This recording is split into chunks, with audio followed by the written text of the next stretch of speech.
Hello, everyone, and welcome to another episode of the Idea to Value podcast. I'm your host, Nick Skillicorn, and I'm thrilled to have with me today Kapil Kane. He is the co-founder of GrowthX, a corporate innovation accelerator, and is also currently the director of innovation at Intel in China. Kapil, it's wonderful having you here today. Likewise, glad to be here. Welcome to the Idea to Value podcast, where in every episode we highlight the latest insights into creativity and innovation from experts around the world. I'm your host, Nick Skillicorn. I care about the evidence behind what makes ideas happen, and I've already helped thousands of people just like you through my unique insights into recent scientific findings of how creativity works. I also show you how to turbocharge innovation programs so they finally deliver on the value and ideas you've been struggling to execute. Get your free training on how creativity can be improved by registering now at www.ideatovalue.com. Now let's get on with today's episode. So, Kapil, for people who don't know about you and your work, could you just give us a very brief background as to where you got started and how you got to where you are now? Well, it's a long journey. I was born and brought up in India in a very tiny province called Goa. It's basically like a lazy beach town. I got my undergrad in engineering and went to the US, Detroit, to be specific, to design car interiors, because that was my passion, to design cars. And I soon realized that it's a very slow industry. It takes like long time to realize your vision. And I, in a couple of years, I went to get my PhD at Stanford University, again focused on product design, where I was lucky enough to do a couple of internships at Apple. And then I dropped out of my PhD to join them full time to design the very first tablet, even before the time of iPad. And then I've been at Apple for about 8 years, which also brought me to China when we started to make the first MacBook Airs. And when I finally finished working on the iPad, which I had joined Apple for like 7-8 years before that, I joined Intel to create the very first tablet, education tablet, which was a follow-up to something called Classmate PC, which was an education, purpose-built education laptop for kids in the emerging industries. And after doing that, I co-founded GrowthX, which is an accelerator where we help enable and empower our employees to bring their ideas to life by launching them, helping them launch them into the market. And I've been living here in Shanghai for the last 15 years. Now, I've written about Shanghai previously. It seems to be really a hub of innovation, especially in the technology hardware space. What is it like working for a company that is really at the forefront of innovation in such a high technology company? It's just amazing to be able to cutting edge basic technologies into the market. So in that way, it's like, the pace is crazy here. And I think that's also what kept me in China for so long after first arriving here in 2007. And what exactly are you doing at Intel in China now? You mentioned that you're working as director of innovation, but what does that mean, and what sort of things are you trying to accomplish? One of the things you see, like you mentioned, Intel is a very high tech company. That means we have a lot of innovations being created, like new technologies being created inside our labs, and we have research labs. We have labs within different business units, and they're always tinkering, building things. By innovation, what I mean is turning those technologies into something of value to our customers, users, and bringing in the revenues and growing our business in ways that are not top down, which are not planned, or in other words, an inorganic growth. So to create this inorganic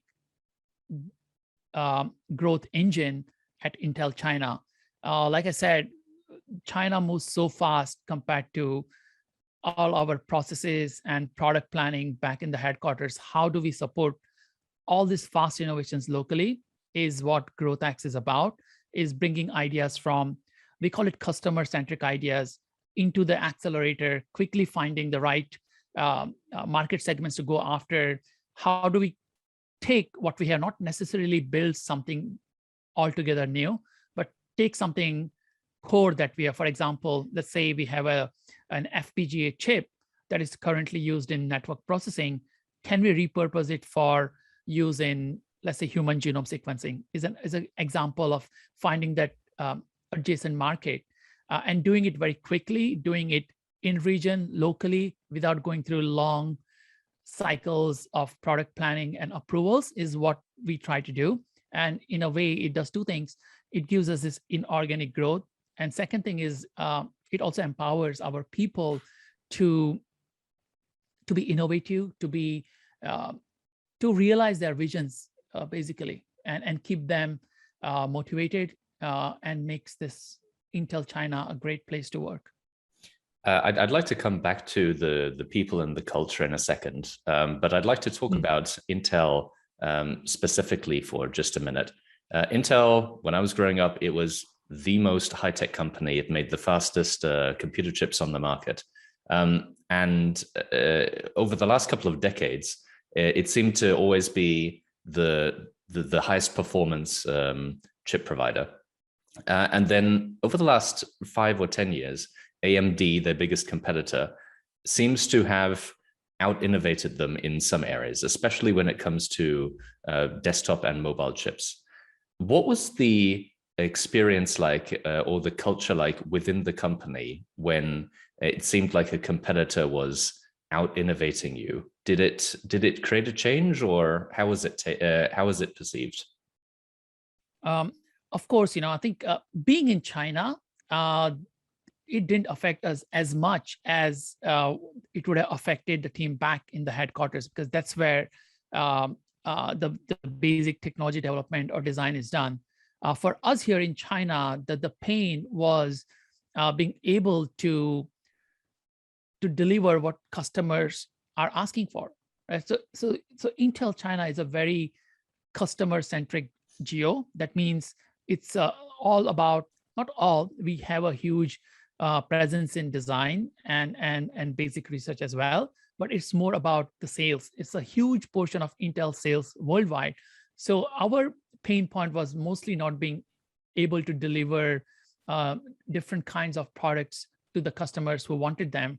And it was not all about just like, comparison with AMD. There were so many things happening actually, AMD is one thing, then mobile revolution, the cell phones, since we, like you mentioned, Intel's always highest performance, whereas when it came to cell phones, it was not about performance, it was about the battery life and good enough performance, where, that's not where our head was at. Our head was always at fastest and the most powerful. And so we kind of lost that mobile revolution. And then came IoT. That means it's not now just about CPU and just pure performance. It's about so many things. Now your compute is distributed, something in cloud, something at the edge, something at the device level. And it became way more complicated. Then there's like robotics, there is autonomous driving. And the way you think of compute has changed. And that means it has opened doors for many different players to come in. And so I think we had to make, we made a lot of new acquisitions. For example, we acquired Altera that makes FPGA. We acquired Nirvana, which is neural computing to specifically focus on AI workloads. And we have vision processing units. That was also an acquisition. So now it's not just about CPU, it's about finding the right compute for the right workload. And that it's very exciting. At the same time, it's very challenging, but also very exciting. And as a company, we are really stoked to have all these different portfolios to offer to the customer to solve their pain points or to achieve their vision. And in this new way of doing things, we have to figure out, should I invest in this segment or should I invest in that segment? Is it autonomous driving or IoT? And for that, you need to have a different way of validating those businesses. And that's what me personally, like through GrowthX, I'm trying to bring in, is this iterative way of innovating, is this build MVPs, go create a business model, validate your hypothesis, set up tests, and then launch products, rather than launching products for a particular segment just through desk research, right? So I think it's very exciting times. And that's one of my goals with GrowthX, is to inculcate all these methodologies and tools and techniques of the lean startup into the core of building products. And it's it's good. It's helped that we are quite far away from headquarters, so we can try and test this and prove it and show it, and then we can kind of go from our like a small scale to a large scale. So that's where, what I'm thinking. Yeah.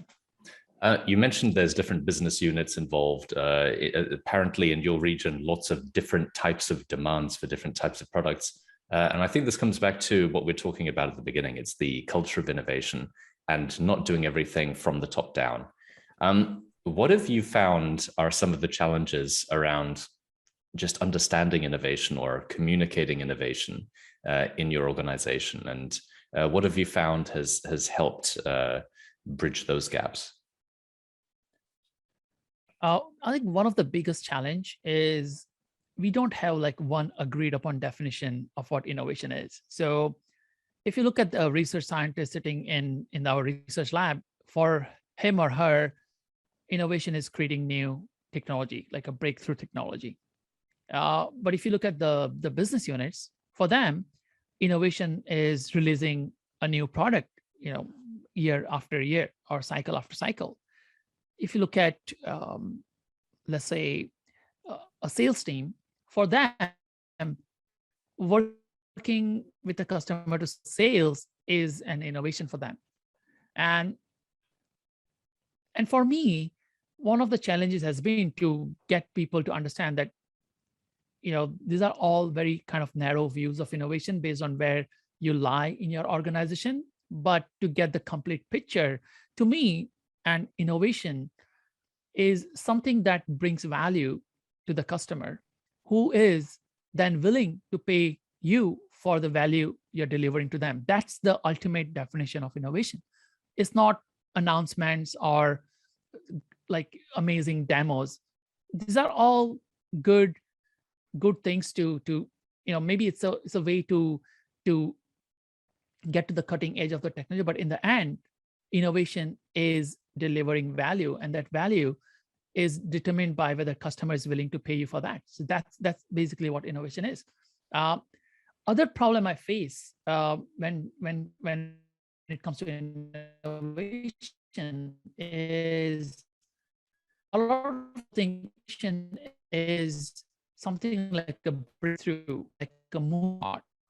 And what I have realized is where you have an existing product, you tag something on top of it to open up a completely different market segment, which brings revenues to you in the short term. And those are all great examples of innovations. They may not be something that you can brag about. In fact, our employees are super excited to talk about how they created this new product SKU that help, let's say, power, let's say, Alibaba's 11/11 sales. It may not be some kind of a breakthrough innovation, but it's actually bringing like a real revenues back into the company, right? So that's the other problem I see is people's expectation from what an innovation should be. Other thing is my pet peeve with innovation is when you talk about a particular project you're working on, they always say, wasn't it done before? Or someone has done it there, someone has done it there. But it's not about the idea or whether it was done before. It's about how do you take that idea and execute on it, find the right landing for it, and get paid for it. And so that's another also problem I face. And the last problem is not necessarily at Intel, but in general, is the source of innovation. Where do you look for innovation? And a lot of times, and especially for those established like non-tech giants, I see that more and more of them are relying on startups. That means they're going into the ecosystem to innovate. And in their mind, that somehow makes them more innovative.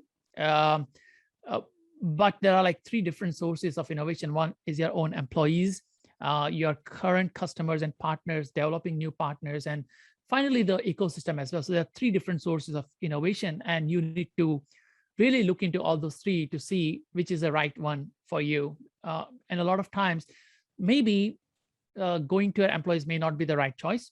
And sometimes it may be the right choice. So it again depends on what kind of people you have, what kind of geo you're in, and a lot of other conditions as well. I can't agree more. I think that you need to understand as an entire company what your innovation strategy is, and that involves not only what you're trying to achieve, but how you go about it. Are you going to be primarily developing things in-house? Are you going to use the ecosystem that's around you, which doesn't need to just be partners? It can be competitors in some cases as well.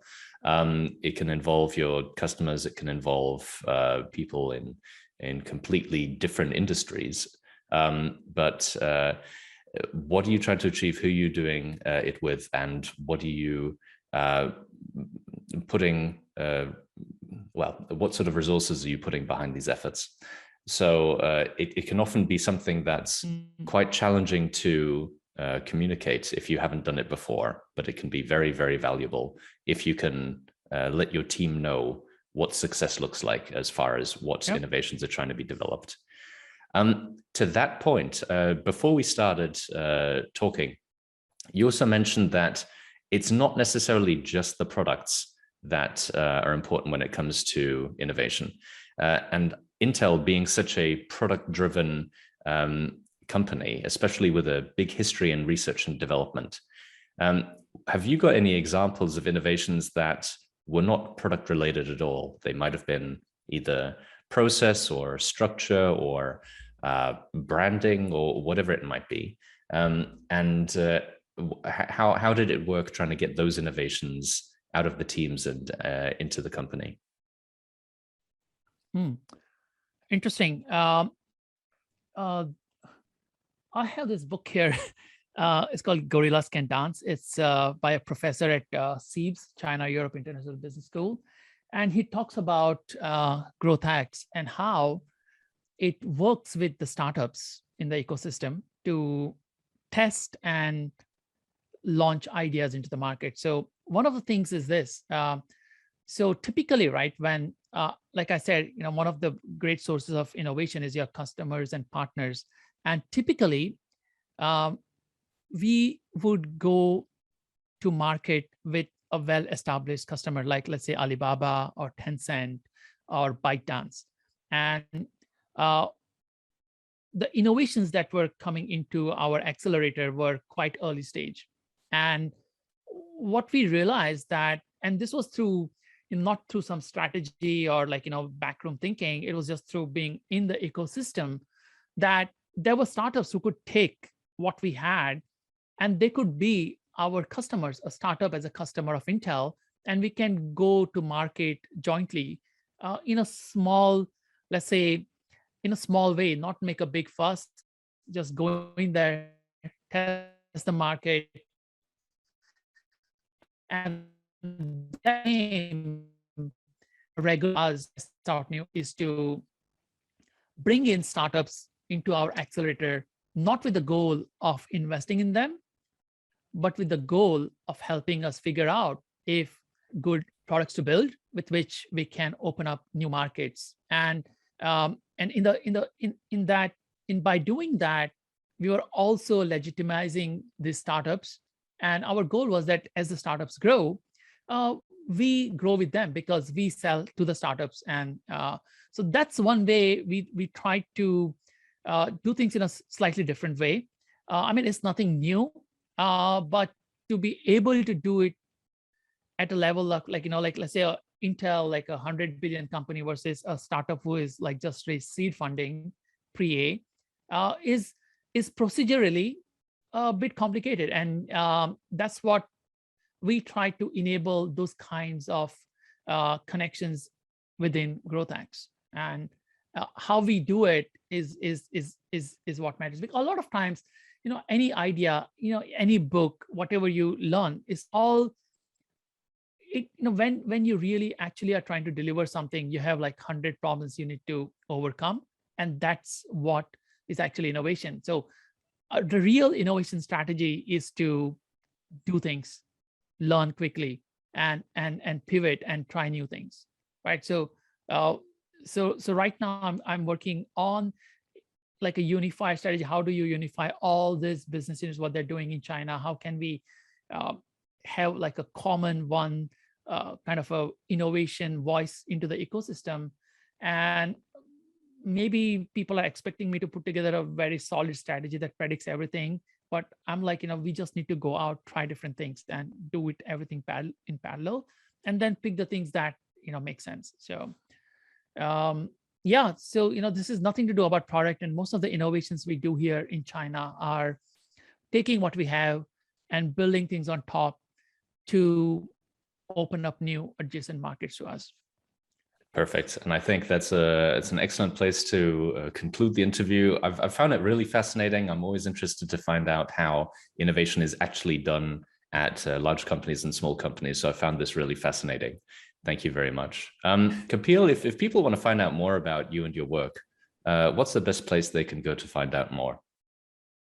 I think the best place is LinkedIn. I don't tweet at all.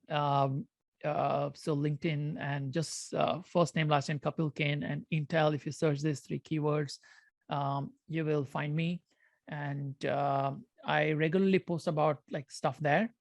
That's the only kind of a social media I have, unless you want to get into WeChat and stuff, which, which is more popular in China. Yeah.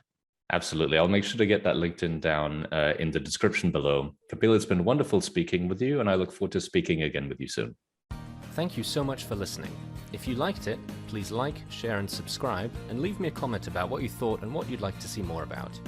If you want to take your creativity and innovation capabilities to the next level, then invest in yourself with the premium training only available at ideatovalue.com. These exclusive training modules have all been put together by me, Nick Skillicorn, and have been used by thousands of artists, innovation leaders, and CEOs to become better at understanding the source of their creativity and executing on their innovation ambitions.